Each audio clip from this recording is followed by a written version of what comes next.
السلام علیکم دوستوں، آج ہم اپنے ناول کی 20ویں قسط تو چلیے دوستوں ہم شروع کرتے ہیں۔ اس نے باری باری ہر اس جگہ پتہ کیا جہاں وہ جا سکتی تھی، مگر وہ کہیں بھی نہیں ملی، اور تب اس نے ڈاکٹر سبتیلی کو اطلاع دی۔ اس کی حالت اب تک بے حد خراب ہو چکی تھی۔ سیدہ اماں کا میل جول اپنے محلے تک ہی تھا۔ وہ اندرون شہر کے علاوہ کسی جگہ کو اچھی طرح نہیں جانتی تھی۔ انہیں کسی دوسری جگہ جانا ہوتا تو وہ ہمسائیوں کے کسی لڑکے کے ساتھ جاتی یا پھر وہ ماما کے ساتھ، اور یہی بات ماما کو تشویش میں مبتلا کر رہی تھی۔ دوسری طرف سے لارا اندرون شہر کے سوا شہر کے تمام پوش علاقوں سے واقف تھا۔ اگر اسے اندرون شہر کے بارے میں تھوڑی بہت معلومات بھی ہوتی تب بھی وہ سیدہ اماں کے دورے پتے کے باوجود کسی نہ کسی طرح کے گھر پہنچ جاتا۔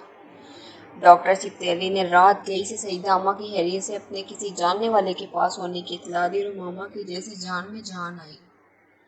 مزید 1 گھنٹے بعد دروازے کی بیل بجی تھی۔ اس نے تقریباً بھاگتے ہوئے جا کر دروازہ کھولا۔ دروازے کی اوٹ سے اس نے سیدہ اماں کے پیچھے کھڑے ایک خود شکل آدمی کو دیکھا، جس نے دروازہ کھلنے پر اسے سلام کیا اور پھر سیدہ اماں کو خدا حافظ کہا، مڑ گیا اور اس طرح دراز قامت شخص کے پیچھے چلنے والا جس کی امامہ کی طرح پشت تھی۔ امامہ نے اس پر غور نہیں کیا، وہ تو بے حد اختیار سیدہ اماں سے لپٹ گئی تھی۔ سیدہ اماں اگلے کئی دن سے اس کے سامنے ان دونوں کا نام لیتی رہی، سالار اور فرقان۔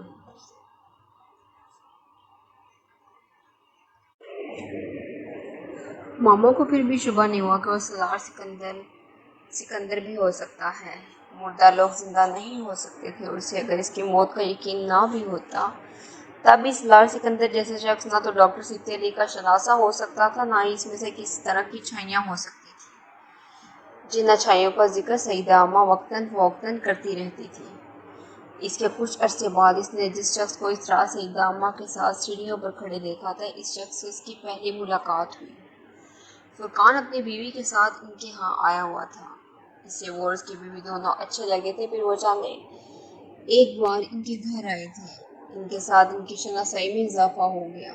اسے جاب کرتے تک 2 سال ہو چکے تھے۔ کچھ وقت شاید اسی طرح گزر جاتا اگر وہ اتفاقاً ایک روز ایک سڑک سے نہ گزرتی جہاں جلال کے بنائے ہوئے ہاسپٹل کے باہر اس کا نام آویزاں تھا۔ جلال انصر کا نام اس کے قدم روک دینے کے لیے کافی تھا، مگر کچھ دیر تک ہاسپٹل کے باہر اس کا نام دیکھتے رہنے کے بعد اس نے طے کیا تھا کہ وہ دوبارہ سڑک پر کبھی نہیں آئے گی۔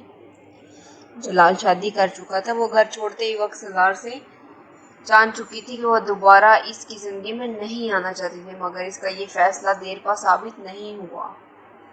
2 ہفتے کے بعد فارماسیوٹیکل کمپنی کے آفس میں ان کی ملاقات رابعہ سے ہوئی۔ رابعہ وہاں کسی کام سے آئی تھی چند لمحوں کے لیے، تو اسے اپنے سامنے دیکھ کر اس کی سمجھ میں ہی نہیں آیا کہ وہ کس طرح کا رد عمل ظاہر کرے۔ یہ مشکل رابعہ نے آسان کر دی۔ وہ اس سے بڑی گرم جوشی کے ساتھ ملی تھی۔ تم یکدم کہاں غائب ہو گئی تھی؟ کالج ہاسپٹل میں تو ایک لمبا عرصہ طوفان مچا رہا، رابعہ نے چھوٹتے ہی اس سے پوچھا۔ ماما نے مسکرانے کی کوشش کی۔ بس میں گھر سے چلی گئی تھی۔ کیوں گئی تھی؟ تم تو جانتی ہوگی، ماما نے مختصراً کہا۔ مجھے کچھ اندازہ تھا، مگر میں نے کسی سے ذکر نہیں کیا۔ ویسے ہم لوگ کی بڑی کم وقتی آئی، میری جویریہ زینب صاحب کی۔ پولیس تک پوچھ گچھ کی ہم تو کچھ پتہ ہی نہیں تھا تمہارے بارے میں، مگر ہاسٹل اور کالج میں بہت ساری باتیں پھیل گئی تھی تمہارے بارے میں۔ رابعہ اس کے سامنے والی کرسی پر بیٹھی مسلسل بولے جا رہی تھی۔ تم اکیلی ہی گئی تھی؟ اس نے بات کرتے کرتے اچانک پوچھا۔ ہاں ماما، انٹرکام پر چائے کا کہتے ہوئے بولی۔ مگر گئی کہاں تھی؟ کہیں نہیں، یہی لاہور میں تھی۔ تم بتاؤ، تم کیا کر رہی ہو آج کل؟ اور جویریہ باقی سب؟ ماما نے بات بدلتے ہوئے کہا۔ میں پریکٹس کر رہی ہوں لاہور میں۔ جویریہ اسلام آباد میں ہوتی ہے، شادی ہو گئی، اور اس کی ایک ڈاکٹر سے، میری بھی فاروق سے ہوئی ہے۔ تم تو یاد ہوگا، کلاس فیلو تھا میرا۔ ماما مسکرائی اور زینب، اس کا بے اختیار دل دھڑکا تھا۔ ہاں، زینب آج کل انگلینڈ میں ہوتی ہے، ریزیڈنسی کر رہی ہے وہاں اپنے شوہر کے ساتھ۔ اس کے بھائی کے ہاسپٹل میں ہی فاروق پریکٹس کرتے ہیں۔ اور ماما نے بھی اختیار سے دیکھا، جلال انصر کے ہاسپٹل میں؟ ہاں اس کے ہاسپٹل میں وہ اسپیشلائزیشن کر کے آیا ہے کچھ عرصے کے لیے، لیکن بیچارے کے ساتھ بڑی ٹریجڈی ہوئی ہے۔ شام کی ماں پہلے طلاق ہو گئی تھی، حالانکہ اتنا اچھا بندہ ہے، مگر ماما اس کے چہرے سے نظر نہیں ہٹا سکی۔ طلاق کیوں؟ پتا نہیں، فاروق نے پوچھا تھا، اس سے کہہ رہا تھا انڈرسٹینڈنگ نہیں ہوئی۔ بیوی بھی بڑی اچھی تھی، اس کی ڈاکٹر ہے وہ بھی، لیکن پتہ نہیں کیوں طلاق ہو گئی۔ ہم لوگوں کا حادثہ آنا چاہتا ہے، ہم لوگ کا تو حادثہ آنا جانا تھا ان کے گھر۔ ہمیں کبھی بھی اندازہ نہیں ہوا کہ کیا ایسا کوئی مسئلہ ہے دونوں کے درمیان،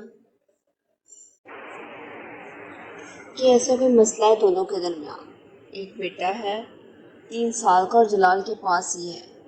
اس کی بیوی واپس امریکہ چلی گئی ہے۔ رابعہ لاپرواہی سے تمام تفصیلات بتا رہی تھی۔ تم اپنے بارے میں یہ بتاؤ۔ یہ تو میں جان گئی ہوں کہ یہاں جاب کر رہی ہوں، مگر اسٹڈیز تو تم نے مکمل نہیں کی۔ MS سی کیا ہے کیمسٹری میں، اور شادی وغیرہ وہ بھی نہیں۔ پیرنٹس کے ساتھ تمہارا جھگڑا ختم ہوا یا نہیں؟ ماما نے حیرت سے اس کو دیکھا۔ نہیں، پھر اس نے مدھم آواز میں کہا۔ وہ کچھ دیر اس کے پاس بیٹھی رہی، پھر چلی گئی۔ ماما باقی کا سارا وقت آفس میں ڈسٹرب رہی۔ اس نے جلال انصر کو کبھی بلایا نہیں تھا، وہ اسے بلا نہیں سکتی تھی، اس نے صرف اپنی زندگی سے اس کو الگ کر دیا تھا، مگر وہاں بیٹھے ہوئے اس دن اسے احساس ہوا کہ بھی یہ خوشگمانی یا خود فریبی کے سوا کچھ نہیں تھا۔ وہ جلال انصر کو اپنی زندگی سے الگ بھی نہیں کر سکتی تھی، وہ صرف اس کی زندگی میں داخل ہو کر اسے پریشانی سے دوچار کرنا چاہتی تھی، ورنہ ہی اس کی ازدواجی زندگی کو خراب کرنا چاہتی تھی۔ لیکن یہ جاننے کے بعد اس کی ازدواجی زندگی پہلے ہی ناکام ہو چکی تھی، پھر وہ ایک بار پھر اکیلا تھا۔ اسے یاد آیا 8 سال پہلے وہ کس طرح اس شخص کے حصول کے لیے بچوں کی طرح مچلتی رہی تھی، وہ اسے حاصل نہیں کر سکتی تھی۔ تب بہت سی دیواریں، بہت سی رکاوٹیں تھیں جنہیں وہ پار کر سکتی تھی، نہ جلال انصر کر سکتا تھا، مگر اب بہت وقت گزر چکا تھا، ان رکاوٹوں میں سے کچھ بھی ان دونوں کے درمیان نہیں تھا۔ اسے اس بات کی کوئی پرواہ نہیں تھی کہ وہ ایک شادی کر چکا ہے، یا اس کا بیٹا بھی تھا۔ مجھے اس کے پاس ایک بار پھر جانا چاہیے، شاید وہ اب بھی میرے بارے میں سوچتا ہو، شاید اسے اب بھی اپنی غلطی کا احساس ہو، امامہ نے سوچا تھا۔ اس نے آخری بار فون پر بات کرتے ہوئے اس سے جو کچھ کہا تھا، امامہ اس کے لیے اس کو معاف کر چکی تھی۔ جلال کی جگہ جو بھی ہوتا وہ یہی کہتا، صرف ایک لڑکی کے لیے تو کوئی بھی اتنے رسک نہیں لیتا، پھر اس کا کریئر بھی تھا جسے وہ بنانا چاہتا تھا۔ اس کے پیرنٹس کی اس سے کچھ امیدیں تھیں جنہیں وہ ختم نہیں کر سکتا تھا۔ میری طرح وہ بھی مجبور تھا، بہت سال پہلے کہے گئے اس کے جملوں کی بازگشت نے بھی اسے دل برداشتہ یا اپنے فیصلے پر دوبارہ غور کرنے پر مجبور نہیں کیا تھا۔ مجھے اس کے پاس جانا چاہیے، ہو سکتا ہے یہ موقع مجھے اللہ نے ہی دیا ہو سکتا ہے اللہ نے میری دعاؤں کو اب قبول کر لیا ہو سکتا ہے اللہ کو مجھ پر اب رحم آ گیا ہو۔ وہ بار بار سوچ رہی تھی، ورنہ اس طرح اچانک رابعہ میرے سامنے کیوں آ جاتی، مجھے کیوں یہ پتہ چلتا کہ اس کی بیوی سے علیحدگی ہو چکی ہے، ہو سکتا ہے اب میں اس کے سامنے جاؤں تو وہ فیصلہ کر چکی ہوتی۔ وہ جلال انصر کے پاس دوبارہ جانا چاہتی تھی۔ میں ڈاکٹر جلال انصر سے ملنا چاہتی ہوں، ماما نے ریسپشن سے کہا۔ اپائنٹمنٹ ہے آپ کی؟ اس نے پوچھا۔ نہیں، اپائنٹمنٹ تو نہیں ہے۔ پھر تو آپ سے نہیں مل سکیں گے، اپائنٹمنٹ کے بغیر وہ کسی پیشنٹ کو نہیں دیکھتے، اس نے بڑے پروفیشنل انداز میں کہا۔ میں پیشنٹ نہیں ہوں، ان کی دوست ہوں، ماما نے کاؤنٹر پر ہاتھ رکھتے ہوئے مدھم آواز میں کہا۔ ڈاکٹر صاحب جانتے ہیں کہ آپ اس وقت ان سے ملنے آئیں گی؟ اچھا۔ ریسپشنسٹ نے غور سے دیکھا۔ نہیں، اس نے اچانک موقع خاموشی کی بات کہا۔ 1 منٹ میں ان سے پوچھتی، سے ریسیور اٹھاتے ہوئے کہا۔ آپ کا نام کیا ہے؟ ریسپشنسٹ کا چہرہ دیکھنے لگی۔ آپ کا نام کیا ہے؟ اس نے اپنا سوال دہرایا۔ ماما ہاشم۔ اسے یاد نہیں اس نے کتنے سالوں بعد اپنا نام لیا تھا۔ سر، کوئی خاتون آپ سے ملنا چاہتی ہے، وہ کہہ رہی ہے آپ کی دوست ہے، ماما ہاشم نام ہے ان کا۔ وہ دوسرے سے جلال کی گفتگو سنتی رہی۔ اوکے سر، پھر اس نے ریسیور رکھ دیا۔ آپ اندر چلی جائیں، ریسپشنسٹ نے مسکراتے ہوئے اس سے کہا۔ وہ سر ہلاتے ہوئے دروازہ کھول کر اندر چلی گئی۔ جلال انصر کا ایک مریض بالکل باہر نکل رہا تھا، وہ خود اپنی میز کے پیچھے کھڑا تھا۔ ماما نے اس کے چہرے پر حیرت دیکھی تھی، وہ اپنے دھڑکتے دل کی آواز باہر تک سن سکتی تھی۔ اس نے جلال انصر کو 8 سال اور کتنے ماہ کے بعد دیکھا تھا۔ ماما نے یاد کرانے کی کوشش کی، اسے یاد نہیں آیا۔ کیسا خوشگوار سرپرائز ہے ماما، واٹ اے پلیزنٹ سرپرائز ماما۔ جلال نے آگے بڑھ کر اس کی طرف آتے ہوئے کہا، مجھے یقین نہیں آ رہا، تم کیسی ہو؟ میں ٹھیک ہوں، آپ کیسے ہیں؟ وہ اس کے چہرے سے نظریں ہٹائے بغیر بولی، پچھلے 8 سال سے یہ چہرہ ہر وقت اس کے ساتھ رہا تھا، یہ آواز بھی۔ میں بالکل ٹھیک ہوں، آؤ بیٹھو۔ اس نے اپنی ٹیبل کے سامنے پڑی ہوئی کرسی کی طرف اشارہ کرتے ہوئے کہا۔ وہ ٹیبل کی دوسری جانب اپنی کرسی کی طرف بڑھ گیا۔ وہ ہمیشہ سے جانتی تھی وہ جلال انصر کو جب بھی دیکھے کہ اس کا دل اس طرح بے قابو ہوگا، مگر اتنی خوشی، ایسی سرشاری تھی جو اپنے رگ میں خون کی طرح دوڑتی محسوس ہو رہی تھی۔ کیا پیو گی؟ چائے، کافی، سافٹ ڈرنک؟ وہ اسے پوچھ رہا تھا۔ جو آپ چاہے۔ اوکے، کافی منگوا لیتے ہیں، تمہیں پسند تھی۔ وانٹر کام اٹھا کر کسی کو کافی بھجوانے کی ہدایت دے رہا تھا۔ اس کا چہرہ دیکھ رہی تھی، اس کے چہرے پر داڑھی اب نہیں تھی، اس کا ہیئر اسٹائل مکمل طور پر تبدیل ہو چکا تھا، اس کا وزن پہلے کی نسبت کچھ بڑھ گیا تھا، وہ پہلے کی نسبت بہت پر اعتماد اور بے تکلف نظر آ رہا تھا۔ تم آج کل کیا کر رہی ہو؟ ریسیور رکھتے اس نے ماما سے پوچھا۔ ایک فارماسیوٹیکل کمپنی میں کام کر رہی ہوں۔ MBBS تو چھوڑ دیا تھا تم نے؟ ہاں، MSc کیا ہے کیمسٹری میں۔ کون سی کمپنی میں؟ ماما نے نام بتایا۔ وہ تو بہت اچھی کمپنی ہے۔ وہ کچھ دیر اس کمپنی کے بارے میں تعریفی تبصرہ کرتا رہا۔ وہ چپ چاپ اسے دیکھتی رہی۔ میں اسپیشلائزیشن کر کے آیا ہوں، وہ اپنے بارے میں بتانے لگا۔ وہ پلک کے چپکائے بغیر کسی معمول کی طرح اسے دیکھتے رہی۔ بعض لوگوں کو صرف دیکھنا ہی کتنا کافی ہوتا ہے، اس نے اس سے بات کرتے ہوئے دیکھ کر سوچا تھا۔ 1 سال ہوا اس ہاسپٹل کو شروع کیے اور بہت اچھی پریکٹس چل رہی ہے میری۔ وہ بولتا رہا۔ کافی آ چکی تھی۔ تمہیں میرا کیسے پتا چلا؟ وہ کافی کا کپ اٹھاتے ہوئے بولا۔ میں نے اپنے ہاسپٹل کے بورڈ پر آپ کا نام پڑھا، پھر رابعہ سے ملاقات ہوئی۔ آپ جانتے ہوں گے زینب بھی واقف تھی اس سے۔ رابعہ فاروق کی بات کر رہی ہو؟ وہ بہت اچھی طرح جانتا ہے، اس کا شوہر ڈاکٹر فاروق میرے ساتھ کام کرتا ہے، اس نے کافی پیتے ہوئے کہا۔ ہاں وہی۔ پھر میں یہاں آ گئی۔ ماما نے بھی کافی نہیں پی تھی، کافی بہت گرم تھی، وہ بہت گرم چیزیں نہیں پیتی تھی۔ اس نے کسی زمانے میں میز کے دوسری جانب بیٹھے ہوئے شخص کو آئیڈیلائز کیا تھا۔ اس کا خیال تھا کہ اس میں ہر خوبی تھی، وہ خوبی جو ایک مکمل مرد میں ہونی چاہیے، ہر وہ خوبی جو اپنے شوہر میں دیکھنا چاہتی تھی۔ 8.5 سال گزر گئے تھے، ماما کو یقین تھا کہ اب بھی وہ ویسا ہی ہے۔ چہرے سے داڑھی کے ہٹ جانے کا مطلب یہ نہیں ہو سکتا کہ اس کو اب حضرت محمد صلی اللہ علیہ وسلم سے محبت نہ رہی ہو۔ اپنے ہاسپٹل کی کامیابی کی قصیدے پڑھتے ہوئے ماما اس کی اسی آواز کو اپنے کانوں میں گونجتا ہوا محسوس کر رہی تھی، جس آواز نے ایک بار اس کی زندگی کا سب سے مشکل فیصلہ آسان کر دیا تھا۔ وہ اس کے منہ سے کامیاب پریکٹس اور شہرت کا سن کر مسرور تھی۔ جلال نے زندگی میں ان کی کامیابیوں کو سمیٹنے کے لیے 8.5 سال پہلے سے چھوڑ دیا تھا، مگر وہ خوش تھی۔ آج سب کچھ جلال انصر کی مٹھی میں تھا، کم از کم آج فیصلہ کرنے میں سے کوئی دشواری کا سامنا نہیں کرنا پڑتا تھا۔